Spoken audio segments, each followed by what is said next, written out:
2024.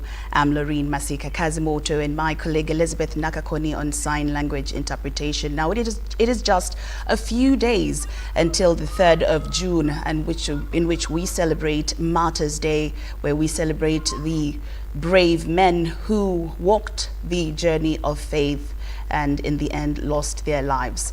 And with that, we take you live to Namugongo, where our one of our own, Michael Jordan Lukomwa, is on standby right now at Namugongo Catholic Shrine, and he's there to give us an update on what is happening on ground. Good evening, Jordan. How are you doing? And give us an update on what's happening in Namugongo tonight. Good evening, Lauryn, and to you watching UBC TV. I am here as one of the pilgrims who arrived today to be part of yet this other time of this year where Uganda comes up to celebrate those young men, the over 40 men, and the 2 that were added later, that is Gildo Ira and Daudo Kelo, who were added later on the Catholic list of the Catholic martyrs. It is already a beehive of activities at the Anglican site and also here at the Catholic Martyrs Shrine, where I am standing. Here at the Catholic Martyrs Shrine, Mass will be celebrated this year by Nebi Diocese. Nebi Diocese is part of the Gulu Ecclesiastical Province. Remember, the Catholic Church in Uganda has 4. So Gulu Ecclesiastical Province has one of the dioceses as Nebi, and they are the organizers this year. They have arrived here triumphantly this afternoon and entered Namugongo, and the whole shrine is under their charge. We want to know how ready they are. I'm going to talk to one of the pilgrims that walked from Nebi to Kampala. Her name is Sharon Fwalal. She works with the Ministry of Foreign Affairs, but she told me that she traveled home and walked to Nebi. I don't know why. She will tell us. Sharon, come a little closer. Good evening. Good evening. You are live on UBC TV. What motivated you to walk the 400 kilometers from Nebi up to Namugongo, Wakiso district? Thank you, viewers. I was motivated. First of all, it's not the first time I'm being a foot pilgrim to Namugongo. I had my first experience in 2013. That was from Jinja to Kampala to Namugongo, yes. And then 2014. But this specific one, I was inspired because, one, we need to be leaders who are servants. We serve as leaders, okay. And irrespective of our positions and wherever we are. And I realized that issues of faith has been left in the hands of, when it comes to the hard part, especially pilgrimage by foot, it is left in the hands of the locals, mainly very down people there, okay, to do the walking. So I said, why would I not take my leave days and also join them and we do the same? So it is in emulating the philosophy of a good servant, a leader who should serve. That's where you derive the inspiration. Yes. How long did this journey take you from Nebi to here? Yeah, it took us 15 days. Yes. How many stopovers? We had, I don't remember the number, but we had several of them. Maybe I can just say briefly. I came from Nebi. We came to Pakwach. We came to Karuma. Then from Karuma, we went to Bweyale. Okay. Then we went to Chigumba. And then we came to Sasira. And later on, we came to Kakoge. And then Luero. Matuga. Woblenzi. Okay. Then Bombo, Matuga. And then finally we're here. Wow. Congratulations on the pilgrimage. Thank you. Have you registered any cases of people with broken limbs, injuries and things like that? No case of broken limbs, but then of course injuries, yes, in terms of blisters, and then muscles were overstrained, and then some bit of strains, just that mainly. Yes. Okay. There is always drama when it comes to returning back, returning, for example, to Nebi this time. You will hear there are people that are stuck in Namugongo, they have no transport. Is there any arrangement of how people will go back home? First of all, whoever came here, they planned for themselves. They were told to make contributions for their return. Okay. So people, whoever came on the ticket of the diocese, they are catered for. There is transport. Yes, already there's to already take them transport back for them, and they had to make that confirmation that unless you have reached that point of knowing that you're going back and you can make that contribution, you would not travel with these people. So we came with people who are set to go back. This celebration of this year must be so special to you, the people of Nebi. It comes at a time when your bishop has just been named Archbishop. He's Archbishop-elect for Gulu Archdiocese. And it is the time when we are celebrating the 60th anniversary of the Uganda martyrs. How do you look at it as the people of Nebi? Yes, as the people of Nebi, we feel so blessed, extremely blessed, because this is the 60th anniversary of the canonization of the Uganda martyrs, and it's at the same time when our bishop has been elevated to another level, and we feel good again that this is the second Archbishop Gulu is receiving from Nebi. By the way. Yes. So it's really a blessing to the diocese, a lot. Yes. So how ready are you to light up Namugongo 2024? Because people will tell you, Fort Porto did this, Mitiana did this, then Gulu did this, Ginger did this. What is that remarkable kind of preparation you have in store as Nebi diocese? I think history for Nebi speaks for itself. We once had in 2007, and it was marvelous. So how, those are so many years ago? That was so many years ago, and as time goes by, everything is getting improved. How and big I is your must choir? tell you, it is going to be amazing. How big is your choir? Our choir is quite big. It's about 400. Wow. Yes. And the instruments are quite many. And the ones that we use rarely, you know, the adungu. Yes. And there's that one they call rigirigi. I don't know how they say it in English. Okay, what would be your message to a Ugandan watching you in as far as pilgrimage is concerned? Just a message in a statement. As Ugandans, I think it's important for us to emulate the examples that the martyrs tried to us as Christians. We should learn to eat Jesus together without being so segregative and saying it belongs to these people, belongs to these ones. And above all, we have to really uplift Jesus through practicing what the martyrs did and dying for their faith. Okay. Yes. A message in Aluru to those who didn't come, just in a statement. Danu chakemera lur, enite sawa mwama kwa uo kwa New Tanzania, wamaru Yesu, wamaru Mother Mary, wamaru Ecclesia mwa wamaru Yesu. So wa team lembe kumutoro kudanyonga yao. Okay. Thank you so much. Her name is Fualal Sharon. She walked from Nebi to Namugongo as part of the pilgrimage that came from that side. Yes, like you heard her saying, we are celebrating 60 years of the canonization of the Uganda martyrs, especially the Catholics, actually all of them. It is 60 years this year.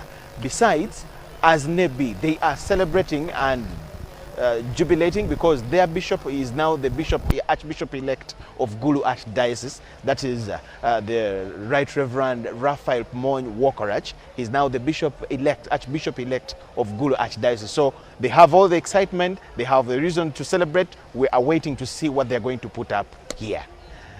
Away from that, they triumphantly walked in here at around 2 p.m., setting off from Naguru Parish, where they had a rest as their last stopover.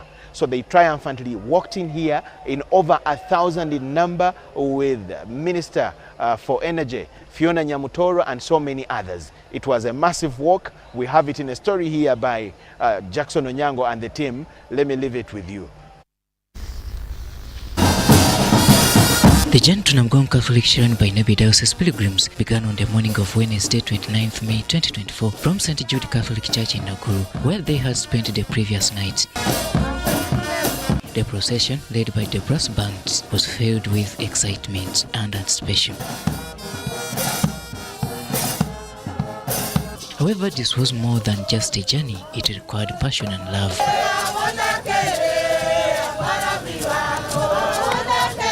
I feel so good that I'm part of this pilgrim to Namugongo. It feels good to move the journey that our Uganda martyrs did. Our people from Nebi, footed from Nebi, around 520 people, but now we can see we are joined by so many people here in Kampala. The Minister State of Minerals, Fiona Nyamutoro, led the political delegation accompanied by several MPs.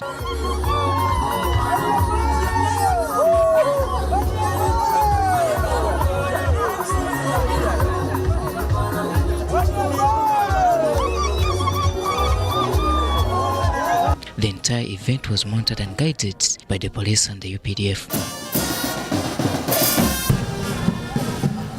We can see our final destination in sight. So we are very happy. There are special prayers waiting for us at 2 o'clock, which we are all going to be part of. So we are right on schedule. We are supposed to arrive there by 1:30. In the areas of Banda and Chireka, the pilgrimage attracted cheers from the streets. Very, very happy. So motivated. Make sure that we push this young Ugandan so that he can celebrate whatever he's praying for is fulfilled. This is a devotion. By 2 p.m., the 450-kilometer journey was shot down to mere meters at Chaliwajela.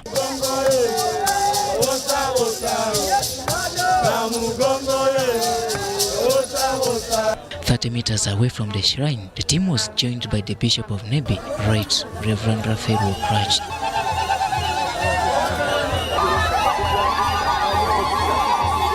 At the shrine, they were welcomed by the rector of Namugongo, Father Vincent Rubega. So we are very, very grateful to God that He has made it possible for us to arrive at least to this day.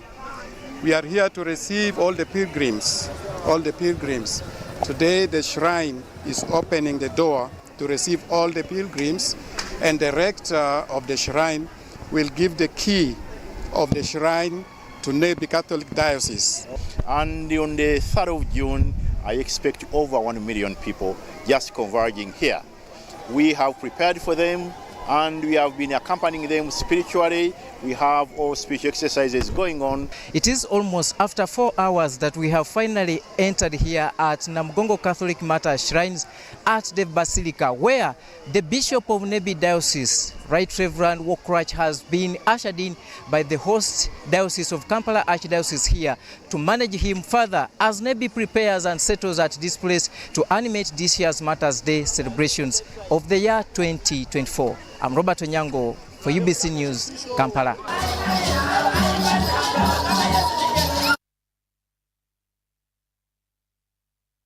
Exactly the way it was. To give you just a little more facts, Bishop Wokrach was named Bishop of Nebi just on the 31st of March 2021, and he was installed to serve there. Just 2-3 years down the road, he has been appointed now to be the Archbishop of the whole province of Gulu Archdiocese. And immediately that comes in, it comes at a time when he's going to lead Mass here at the Holy Shrine of Namugongo. He was a professor in Kenya and a Komboni missionary. That's where they got him to be Bishop of Nebi and now Archbishop of Gulu, where he's going to replace the Most Reverend John Baptist Odama, who was also the first bishop. He was also a bishop in Nebi sometime before he became the Archbishop of Gulu. So there is a lot of history about this year's Martyrs Day celebrations being 60 years and Nebi, the diocese that is leading. Thank you so much for watching. I'll hand you back to Lauryn, my sister, to continue with the news. It's UBC News Tonight. Jordan Lukuma, who is live in Namugongo Catholic Shrine. Now, in more news this evening, security agencies have already secured Namugongo premises and are now accessible to pilgrims. Officers from the Uganda Police Force, the UPDF, and Special Forces Command are deployed to monitor activities within and outside the vicinity of Namugongo. Tony Kent Chaze reports from Namugongo.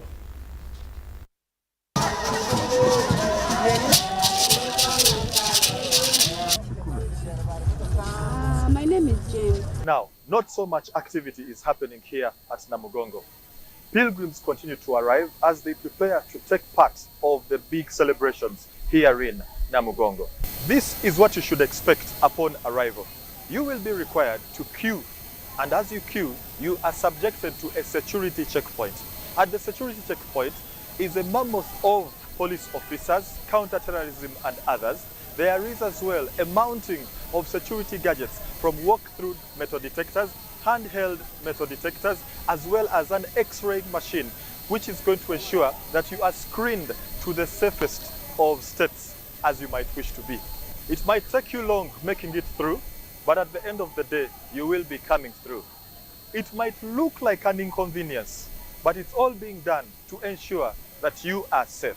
It wasn't easy that they have to check everything, the bags, everything that you have has to be checked, so it wasn't easy.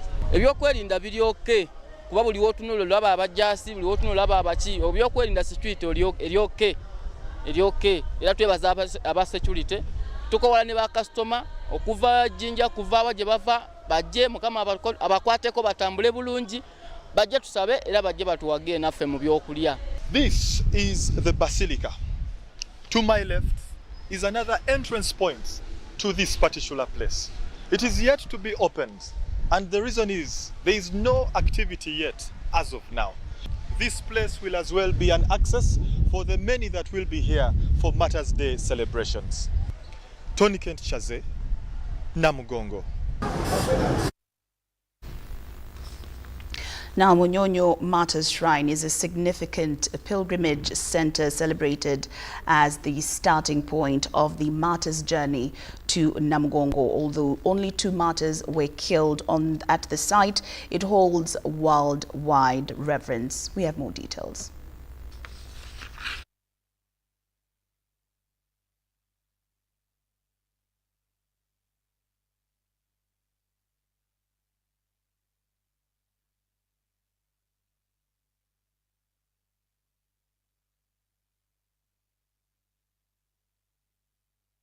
All right, we'll be coming back to that story in a bit. The Bishop of Lira, Right Reverend Sanctus Lino Wanok, has welcomed the youth in Nebi pilgrimage to Namugongo amidst ululations. The bishop appreciated the pilgrims for their love and sacrifice for their faith and encouraged them to stay in unity while in Namugongo and after the martyrs' celebrations. The Nebi pilgrims to Namugongo arrived today at the shrine ahead of the Martyrs' Day celebrations. Petition to God through Jesus Christ, our brother and Lord, who lives and reigns with the Father and the Holy Spirit, one God forever and ever. Remember, we started the journey with step 1 down at Namugongo. We gathered there, and I told the people who were there with us at Mass that it is a phenomenal thing, because we know our lifestyle of these days. When you ask somebody to go 2 miles away, 2 kilometers away, he will look for border. Let me get money for border. But here you have ventured to make 400 and about 50 kilometers on foot. If it is not faith, what could that be?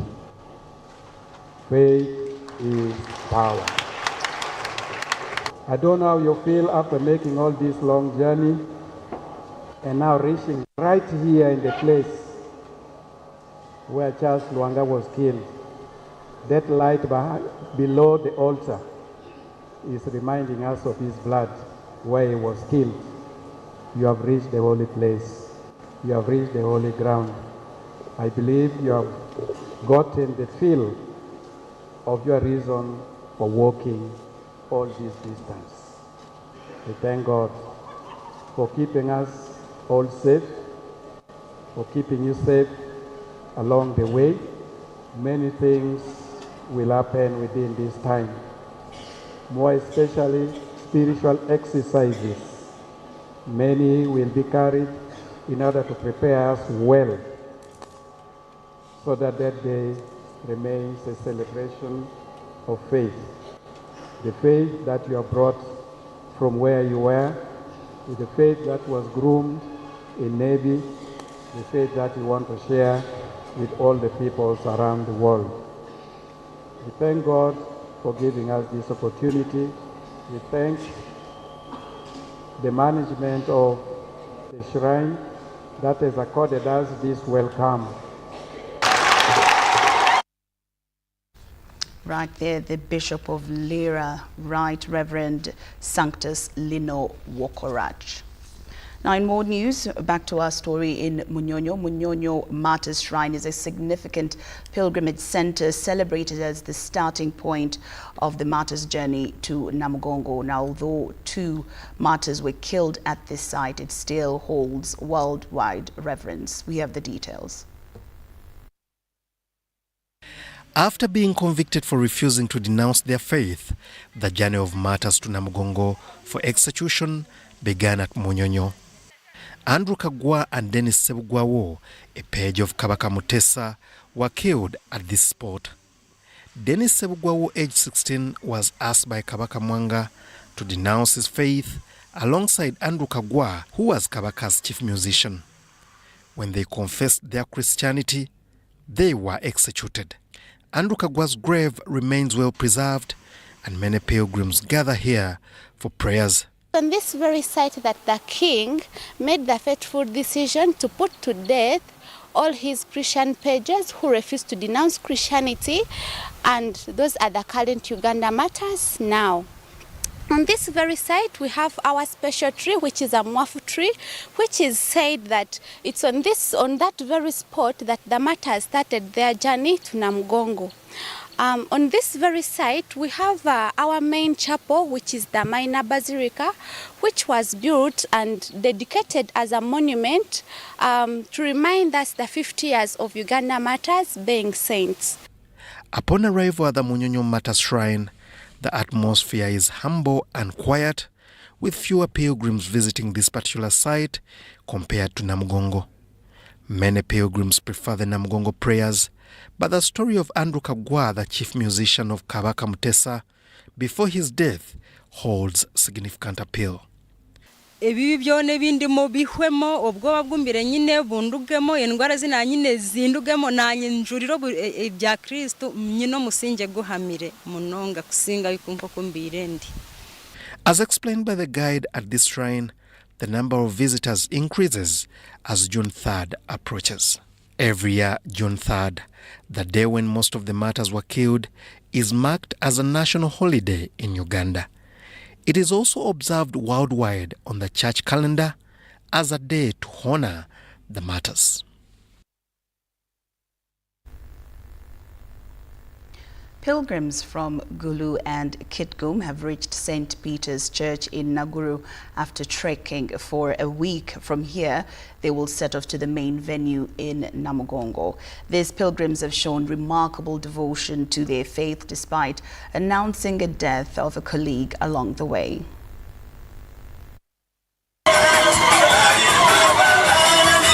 Despite reporting the death of one pilgrim, the group from Gulu and Kitgum continued their trek to Namugongo for the martyrs' celebrations. When we reached Bombo, St. Janian is schooled.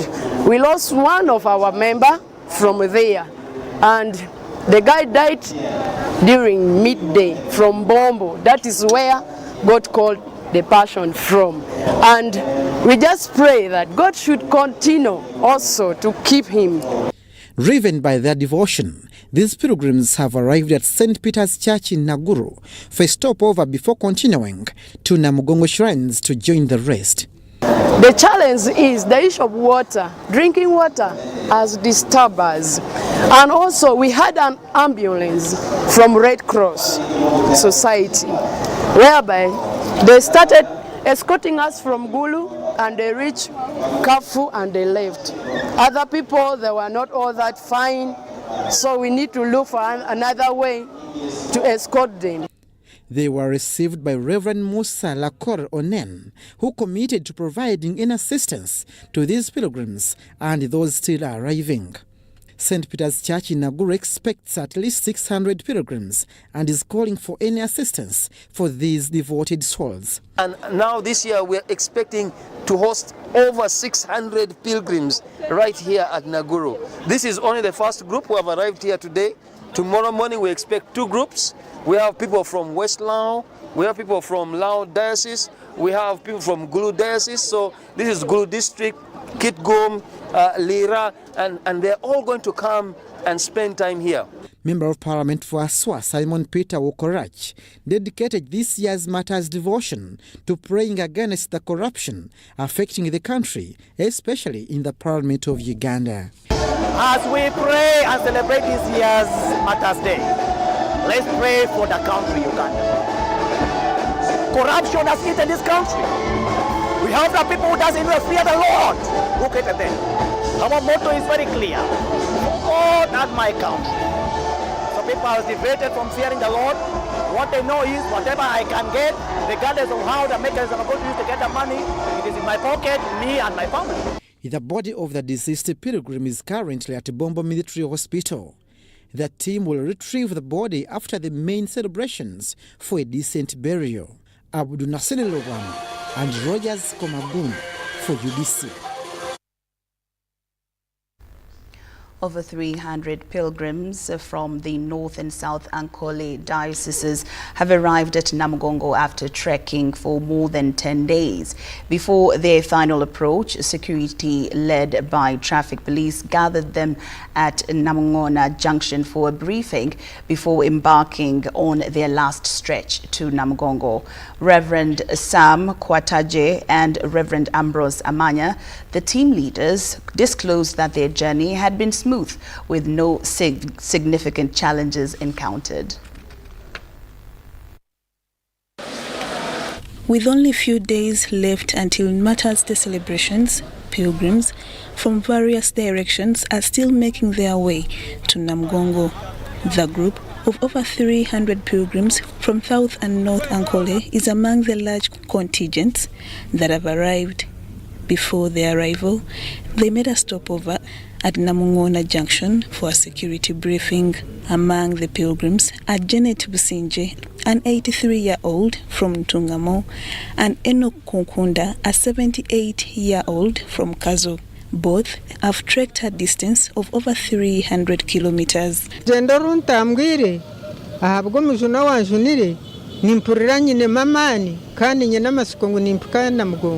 Ekintu kushaba ruhango kuchera munonga nishaba ruhanga ngo anyongera ubuhangazi kandi neka yanje nabana banje nabagenzi banje nongwa bonture nabo nishaba ngo athereza ubuhangazi. A 9-year-old pilgrim expressed his desire for God to grant him knowledge. Nishaba mukama ngo mperezo bwanje kubanga mama kaza kuzagwa na shanga tata tachiro nyenda mama afuna school fees yo kunshashira na nyeshange njo wo mutaro. The journey was good.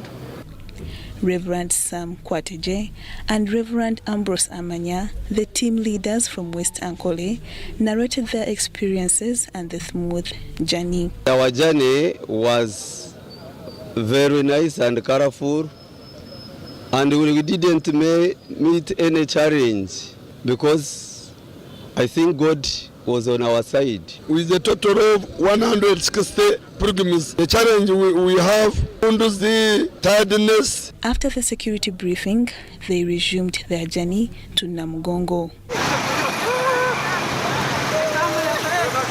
Arriving peacefully at the Anglican shrine, Lydia Chomkama and Andrew Sebira, UBC News. Ugandans have been urged to draw life lessons from the martyrs rather than just commemorating Martyrs Day. This call was made by Professor Ezra Suruma, guest speaker at the Anglican Martyrs site during the men's conference. Professor Suruma emphasized that instead of merely celebrating the martyrs, Ugandans should see this as a turning point for positive change in the country.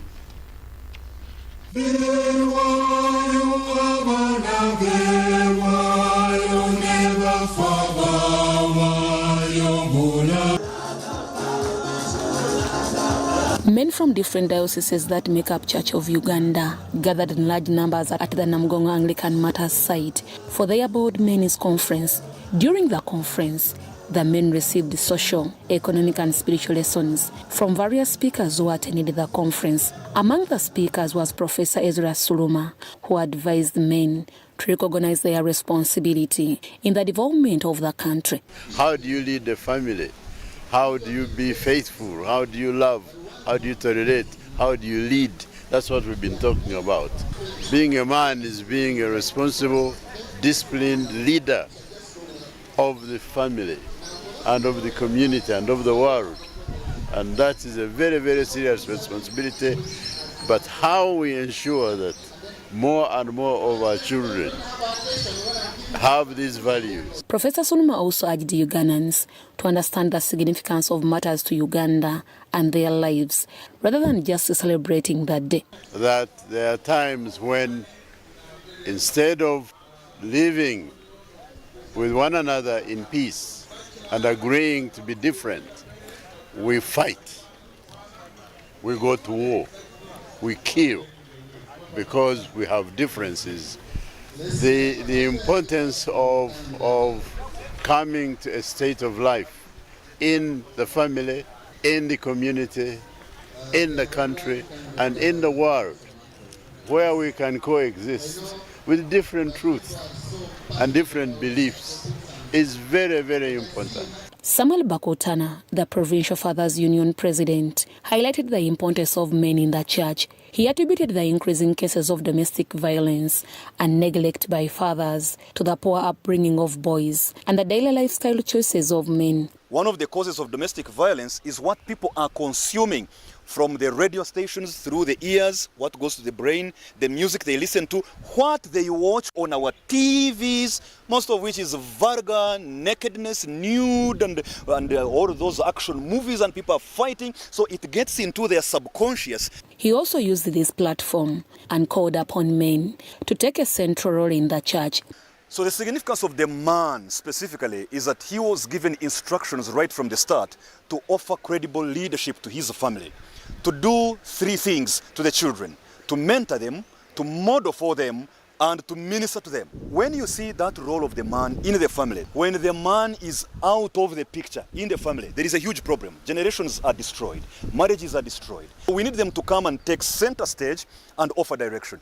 The chairperson organizing committee at the Namugongo Anglican Martyrs site, Right Reverend Bishop Ruben Kisembo, discussed the root cause of the increasing cases of violence. There's peer pressure, there's this global impact of social and internet influences. People look at social media, internet, they spend a lot of time into these things. There's no proper guidance from the parents. So I think we need to do more as parents initially, as a starting point, because the Wazungu say charity begins at home. These events, among others, are part of the activities leading to Martyrs Day. At the Namugongo Anglican Martyrs site, this year's Martyrs Day will be held under the theme, conforming to the truth of God's word, known to the patterns of the world. From Romans chapter 12, verse 1 to 2. Deborah Namamonde, Viola Nakasaga, UBC News. The health coordinator, Nebi Catholic Diocese at Namugongo, has expressed fear of the high cases of malaria, registered and non-communicable diseases like high blood pressure and diabetes among the pilgrims. The health coordinator noted that with help of other medical teams from various health facilities, they have managed various illnesses, sending those that need referrals to hospital for proper management.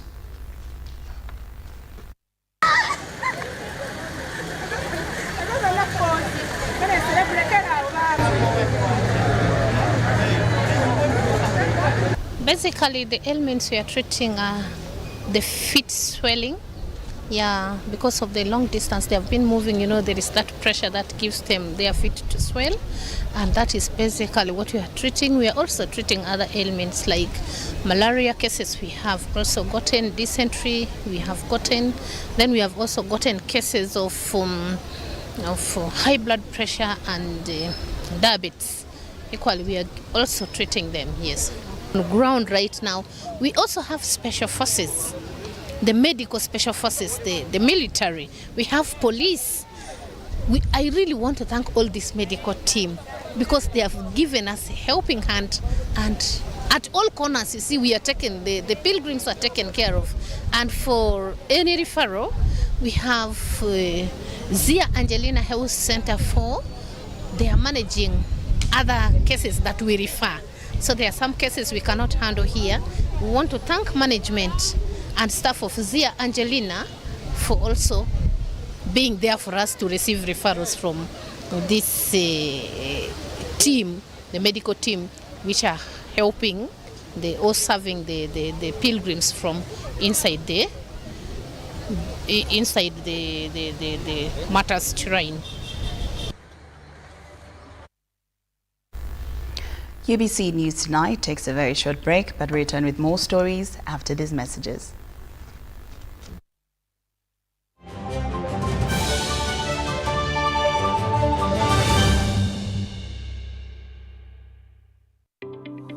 The Uganda National Oil Company, UNOC, is wholly owned by the government of Uganda and was established to safeguard and promote Uganda's commercial interests in the petroleum sector. UNOC has two subsidiaries, the Uganda Refinery Holding Company, URHC, which will hold a 40% stake in the 60,000 barrel per day refinery and manage the development of Kabalega Industrial Park, and the National Pipeline Company Limited, NPC, in charge of pipelines, storage, and downstream business ventures. This subsidiary holds 15% interest in the East African Crude Oil Pipeline, EACOP. EACOP is a 1,445-kilometer long pipeline that will transport crude oil through 10 districts in Uganda to the port of Tanga in Tanzania. UNOC is also actively engaged in crude oil exploration, development, and production activities, and its participation role includes a 15% stake in the Tilenga, Nwoya, and Bulisa, and Kingfisher development projects, Chikure. UNOC also holds the exploration license for Kasuruban Block in Hoima, Bulisa, and Masindi. UNOC currently owns and manages the Jinja Storage Terminal and will build a 320 million litre capacity terminal in MPG called the Kampala Storage Terminal. At UNOC,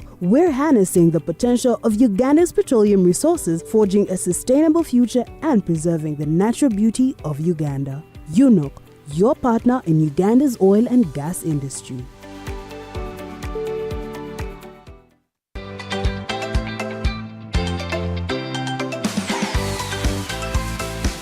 Morning time wao mwami wange nangamba yesterday bamukubiddeko essimu aba MTN nga bamugamba nti awangudde ssente school fees muzadde yenna ali eyo banange ebintu bya ddala togaana kukikola kozesa MTN okusasula school fees w'omwana wo ng'onyiga star 165 star 80 hash banaye bya ddala si bya kyayi. Together, we're unstoppable. Cheers to something refreshingly different. Putting the brakes on a fast-paced world. Slowing down. Just enough to stand out. Cheers to the beer that does it differently. Brewed longer for extra refreshment. Refreshingly Club. Alcohol is not for sale to persons under 18. Please drink responsibly. Once upon a time, there lived identical twins who gave birth to beautiful princes and princesses. Their mothers gave their babies' bodies a lot of care by applying on their skin with Baby Junior jelly. Though dried their chariots and everyone would admire their glowing skin. Fun fact, Baby Junior prevents diaper rash, dry and sensitive skin. Moms all over Africa love Baby Junior jelly. Baby Junior's the skin. No more worries anymore. Boo, boo, boo, boo, boo. Baby Junior. Baby Junior.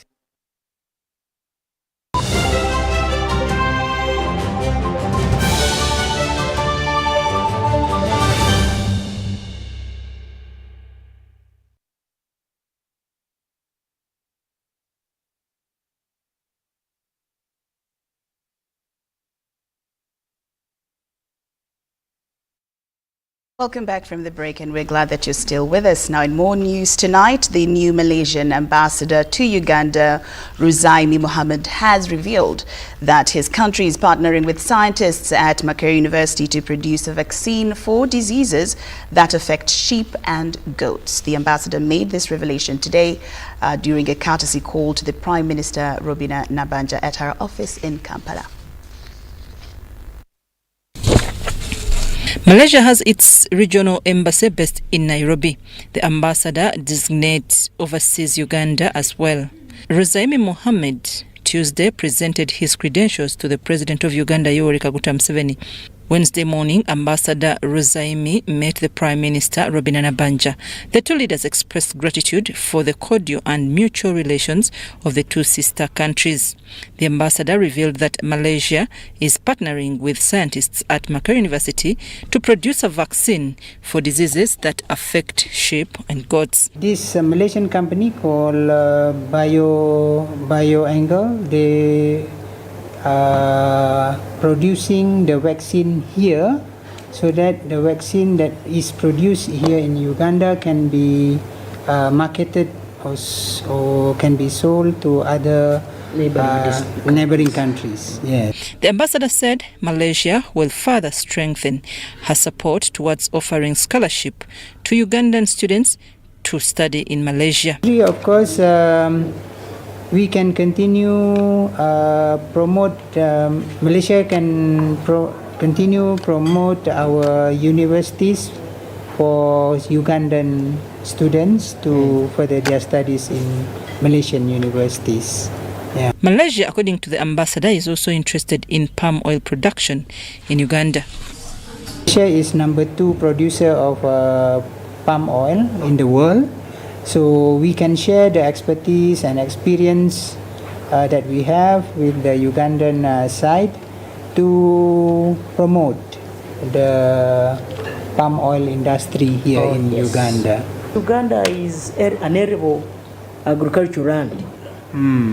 Yes. Can you imagine we have been importing palm oil products all through, and yet we can grow our own in this country, and so the companies from Malaysia have helped us to revamp that industry. And so because of that, I want to thank you. And we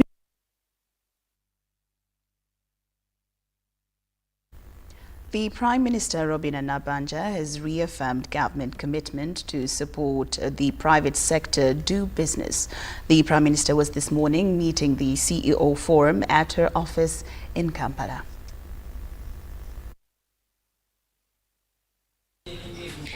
In November 2023, President Lauryn Masika Kazimoto met Chief Executive Officer in the private sector in a meeting which resulted into a number of resolutions aimed at facilitating the business community do business to drive Uganda's economic transformation. The forum, led by Dallas Opio, met the Prime Minister Robin Anabanja to review progress on the resolution they made with the President. Over 40 big factories were established.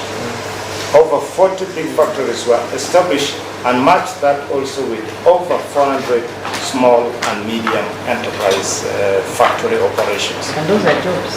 Those are jobs. We are working with GROW. We have seen ladies being certified, you're right honorable, and given the skills and tools on how best they can trade with the different sectors that they work in. National and long-term credit and grants to exporting firms of manufactured and semi-manufactured products. At the meeting, official from the Ministry of Finance reported that government has set a credit facility to boost industrial transformation in the country. Deployed over 480 billion through Emyoga circles. It has also allocated 2.32 trillion for PDM. And government is also is in advanced stages of securing climate finance to support green investments such as e-mobility, renewable energy. It was also revealed that government further provide funds to mitigate the effects of climate change under the green investment to support projects like electronic motorbikes and cars manufacturing. The Prime Minister Robin Anabanja has reaffirmed government commitment to support the private sector do business by reducing the bureaucratic bottlenecks. Some time back, to facilitate the 39% of our population who are still trapped in poverty. For example, you know this Mulanga factory of bananas. We have even increased some money to put in the budget, so that she can now expand on that factory.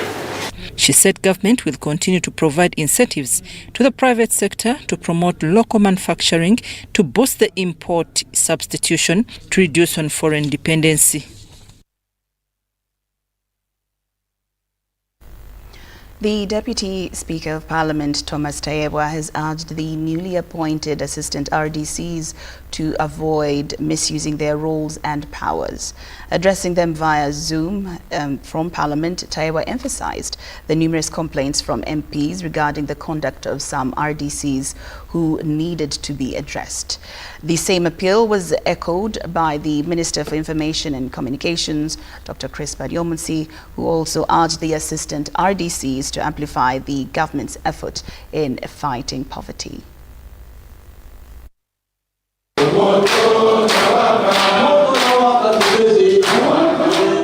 The induction of the newly appointed assistant RDCs continue at National Leadership Institute in Chankwanzi.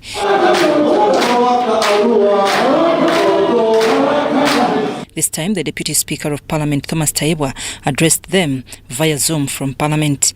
Tayebwa noted the frequent complaints from MPs about RDCs supporting particular politicians or political parties and suppressing others. What about you, an assistant RDC or an RDC? You know, I've seen our president doing very, very hard. So I feel questioning you that even if you're appointed by the president, you're not appointed to be about the rest. The president appoints you so that you fit within the community that you're aimed at serving. The community becomes a part of you. He encouraged the assistant RDCs to work together as a team with RDCs at the district level to ensure better service delivery. The president is a very, very patient person. So the moment you understand his style, the president doesn't back at people. The president doesn't use excessive force. The president welcomes everyone. So the moment you understand him and you try to be a replica of him, you will mingle very well in the community and will be able to mobilize very well for him. Minister for Information and Communication, Chris Baryomunsi, also urged the assistant RDCs to strengthen the government's efforts in fighting poverty and promoting wealth creation. Now the concern, which I am happy I'm now speaking to you as RDCs, is on the second war which the government of NRM has waged, the war of wealth creation. Because roads have been constructed, electricity has been extended, but we have heard the president asking, can you go to Tamaka Road and pick fees from it, or pick food from it? We must now mobilize the population to go into production and to create wealth. I'm Navka Farida and Aguta Philip. Board of Directors, Chief Executive Officers and Chief Finance Officers are being asked to work harmoniously for the healthy transformation of their organizations. This was a concern raised at the C-Suite Forum organized by the Institute of Certified Public Accountants of Uganda in Kampala, under the theme, the role of the board, CEOs, CFOs in driving organization performance.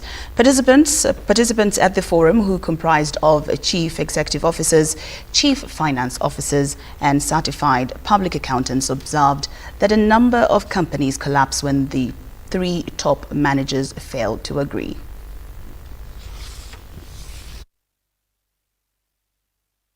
The harmonious collaboration among boards of directors, chief executive officers, and chief financial officers is crucial for the smooth management of any organization.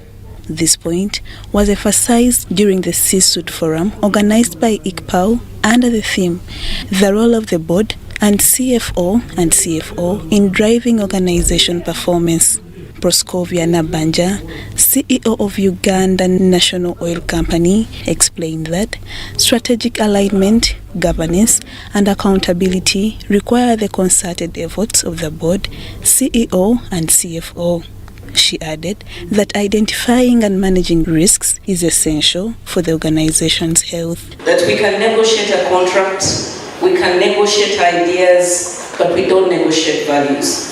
Absolutely not. That's not something that I can do. Speaking at the same forum, Joshua Karamaji, CEO of Uganda Electricity Transmission Company, appealed for closer collaboration among board members, CEOs, CFOs and other senior staff to ensure organizational sustainability. You must set yourself performance targets, key performance indicators, so that on a regular basis you review yourself and say, okay, in the next 5 years we wanted to do this, but on a quarterly basis you review yourself, annually basis, and say, are we getting there?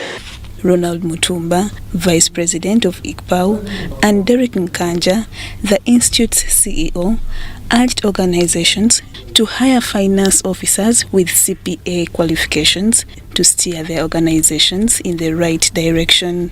It is our position as the accountancy profession that the CFO is a very, very important pillar in any organization and provides immense support to the CEO and the board, especially in as far as financial reporting and performance of any organization is concerned. Most importantly, to know that you must always have a working finance team, because it's no longer about the financial reporting, it's about value creation.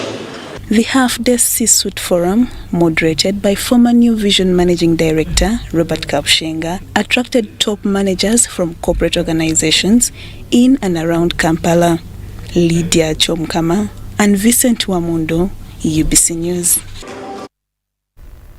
Our security team reconstructed the scene of a crime where Mwesije Habibu, a resident of Kawala, was attacked by criminals on his way home, resulting into a loss of his small finger.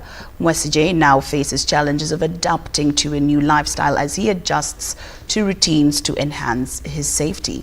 We have more.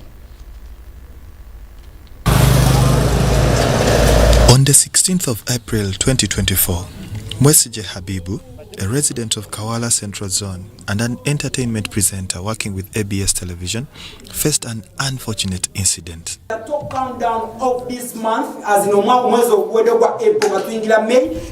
At about 2 a.m., while returning home, the unsuspecting Mwesije was attacked by unidentified persons who were hiding a few meters from his home gate. When the boda guy stopped me from here, as usual, like always drops me, then from here I go back to my place. So when I reached over here, I started moving, going to my place. Reaching over there, you see that tank, the blank tank? Yeah, there was some guy hiding over there and on the right hand side, and then another one was on the left side, and then there was some other guy coming from the other corridor. So all of them, they rushed to attack me. As they came, of course I retreated, like going back, stepping back my steps, to safeguard myself while I surrendered to them. I told them nothing I have. I'm not a violent guy. You can take whatever you want to take as long as you live my life. But they attacked me. The one who was on the extreme right is the one that rushed to me first, and then he hit me. So after hitting me, I don't know, some other guy hit me again. So there I lost my consciousness. He made an alarm for rescue while in terrible pain. Something of a kind. It took like 3-4 minutes. Just then some other guy, so we like here around then those guys like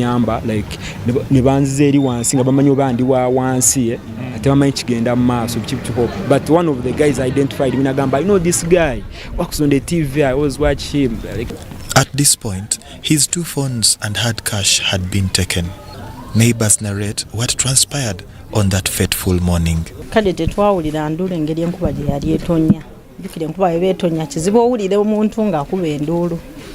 Ate n'ekirala yatugamba yakuba endulu nga wadduka kati kitegeeza tuba tetusobola kumuwulira bulungi kuba endulu yali yakudduka.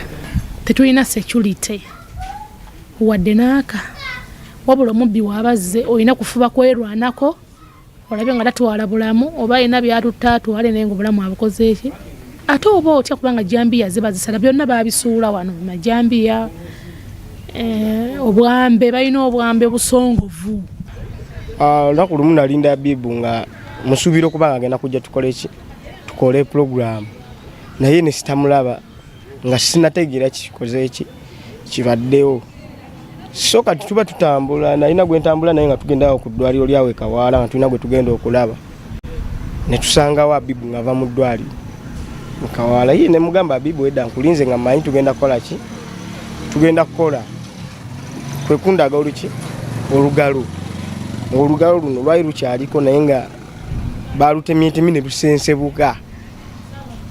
Whether you opt for this kind of door, the burglar-proofed door, or perhaps the other alternatives, amongst which are this particular type of door, for this kind of door, you cannot rest assured, simply because when the intruders, call them the burglars, come through, they can shatter this glass, and before you know it, they have access to the locks. How they open them is what we do not know for now, but you can be sure, once they are beyond this point, they are with you on the inside of where you are at. Kati kufulira twayongerako litwaliteekako emwemu kati tuteekako bbiri waba gwakwatira ku ndaliro oba owulira egundi n'osituka. Mwesije is now partially incapacitated and has to adapt to new ways of doing his daily chores. Now you must incur more costs for someone to help you, though that. Remember, like, I grew up with my 5 fingers. That's 5, 10. But now I have 4. And it's still paining. Like, that mental psychology you pass through is also not an easy one to admit this happened. But he is not alone. Locals in the area are worried about the state of insecurity caused by individuals they allege to be youth. Nekati bana balenzi ba muno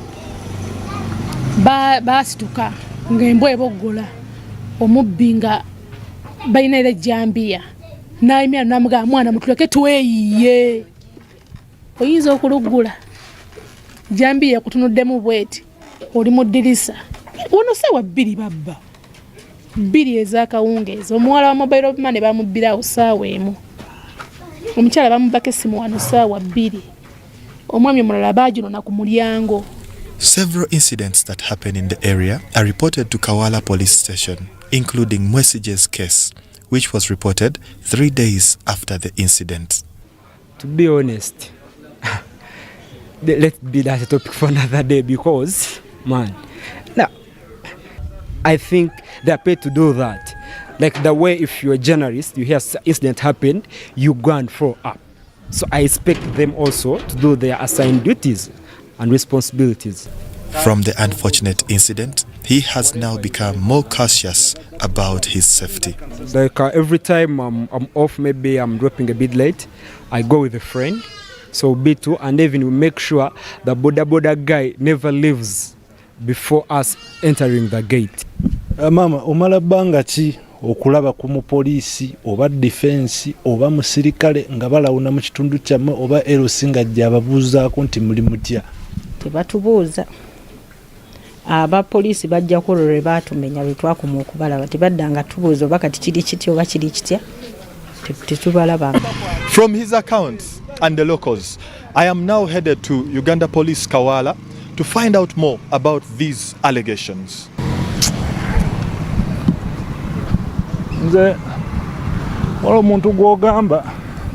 We confirmed that the case was reported at this station, but his file had not yet been worked on, including commencing investigation. Our efforts to get a comment from the police at this point remained futile, but our visit prompted police to take up the matter, including recording a fresh statement and issuing the victim with a medical form for health assessment. Tony Kent Chaze, Ivan Kahwa, UBC.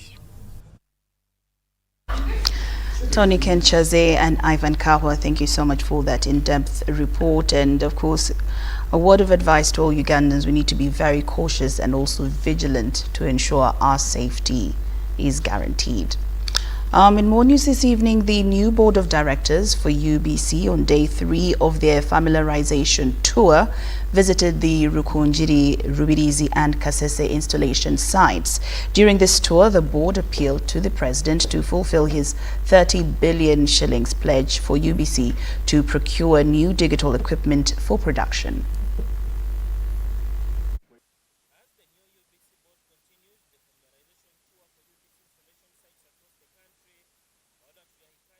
Member of the new board of UBC appealed to the president to fill his 30 billion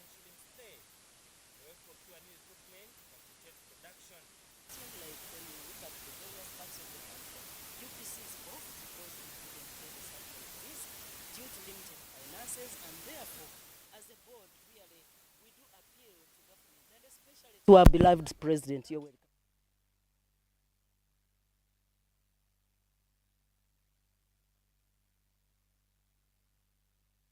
The new UBC board continues the familiarization tour for UBC installation sites across the country.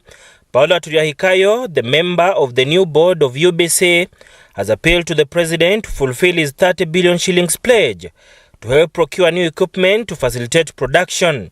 Like when you look at the various parts of the country, UBC is off because we couldn't pay the satellite fees due to limited finances, and therefore, as a board, really, we do appeal to government and especially to our beloved President Yoweri Kaguta Museveni, who pledged 30 billion for UBC to try and give us this money so that we can improve our technology, we can improve our listenership, we can improve our broadcasting services in the entire country. But also there are a number of challenges that needs to be worked on such that we get full potential and utilization of the infrastructure.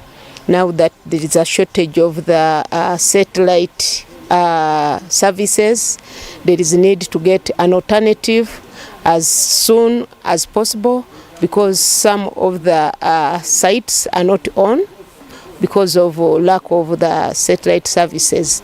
During the tour, the board also visited UBC sister station Ngea FM in Kasese, where they interacted with the staff. Today, we are very happy that we received the delegation from the UBC board from the Nile Avenue, and a couple of issues have been expounded on, including issues related to welfare enhancement, issue related to gratuity, where we pray that the UBC board considers giving the workers the gratuity that those who are entitled to it anyway.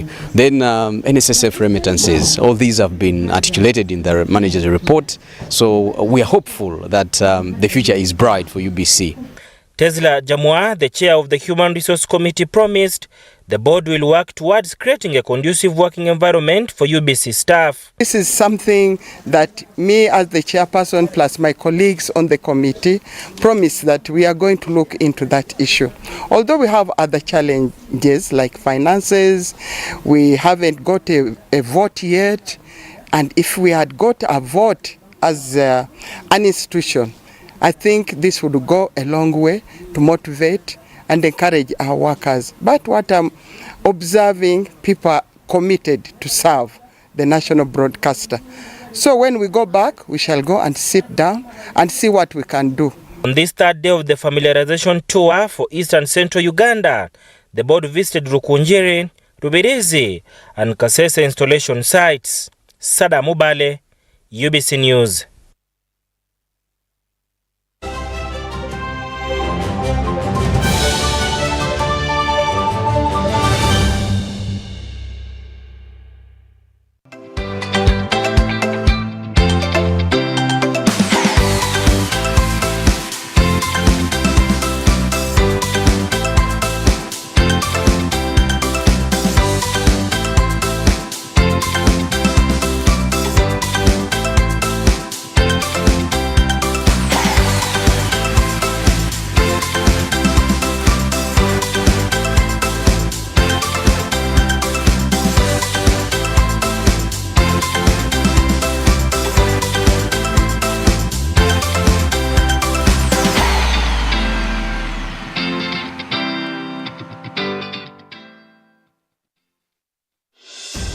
What is a dream? What does it mean to you? To her? To them? It's time we dare to dream anew. Dream bigger, better, bolder. Let's dare to dream of tomorrow, today, of someday, of the hope that comes with change, of a change that transforms lives. That glimmer in your eyes, the prospect of maybe, of all the hopes that we carry. It's the promise of enjoyments, co-enjoyments for you and your mates. A dream keeps us going, It's the one thing that drives us, inspires us, motivates us. One goal, one hope, one dream. With the Uganda National Lottery, your dream can become a reality. Bigger is here. What's your one thing?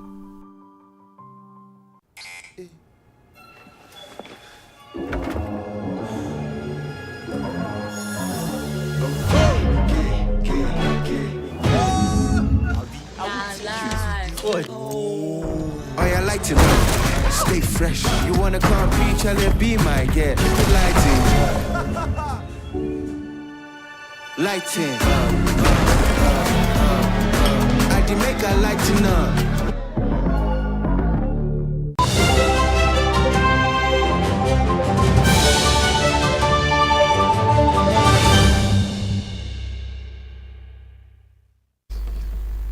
Welcome back from that break, and now onto the sports scene. All is set for the grand opening of the Hams Namugongo War Memorial Stadium that is due this Saturday. Now it's going to be a sports fete punctuated by musical performances like never seen before in Uganda. Netball is back at Hams Namugongo Stadium and is on the menu for the grand opening at the home of sport that grew many talents in the past. Last time Namugongo wasn't good, but this time round the place is so nice. Reigning National League champions Prisons will face East African champions National Insurance Corporation, while Weyonje versus Kampala Capital City Authority. Come this Saturday, we are so happy that we are going to get the chance to play netball again, which we've missed in a very long time. I think we shall make all the possible means to entertain whoever comes around to attend the function. There will also be basketball in which Namugongo Blazers play Uganda Christian University Mukono, while Kampala International University Titans entertain JT Jaguars.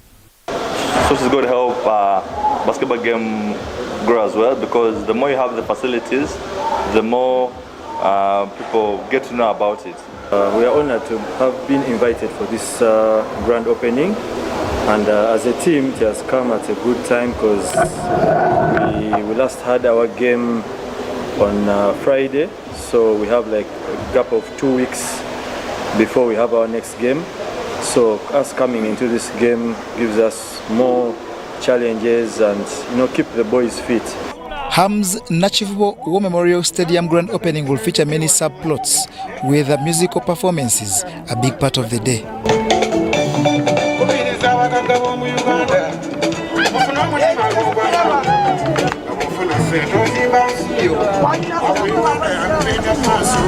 There will also be football, boxing and kickboxing.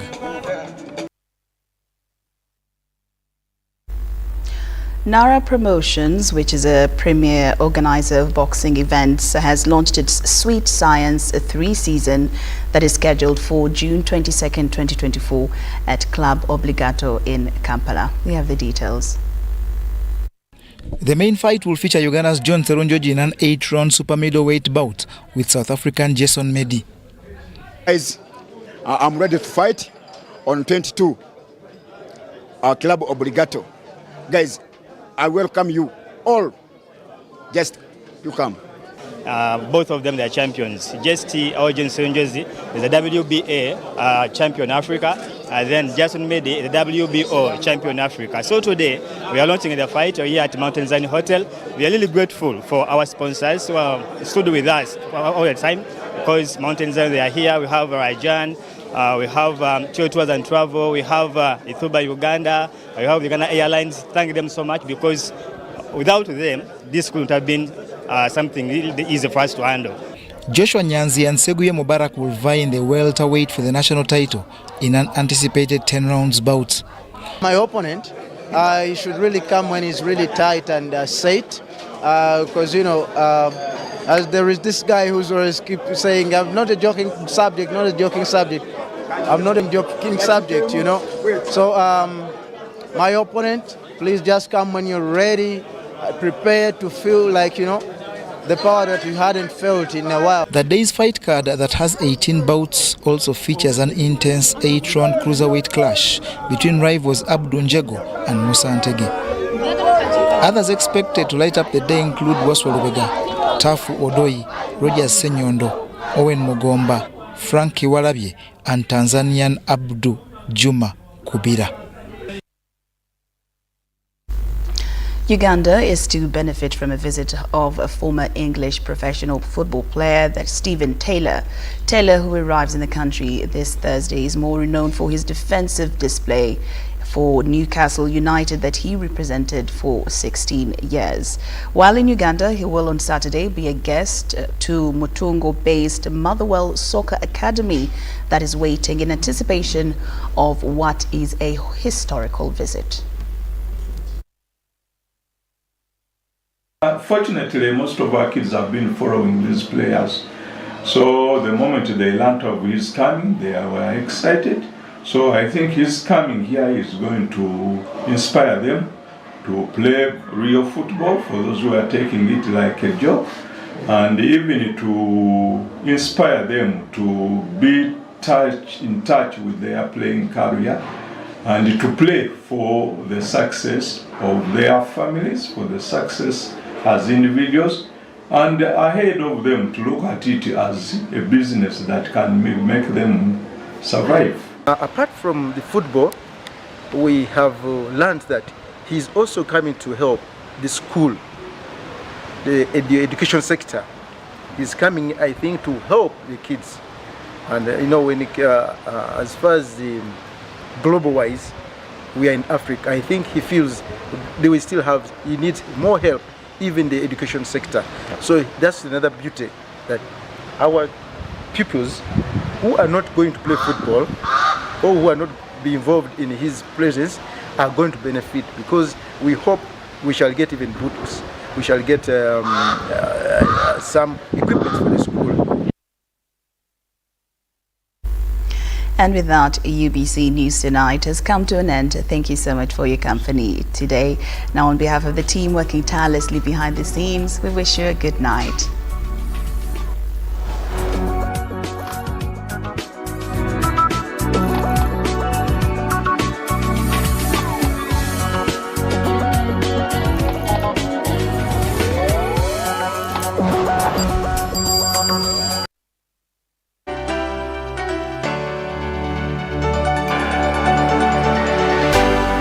UBC, inspiring Uganda.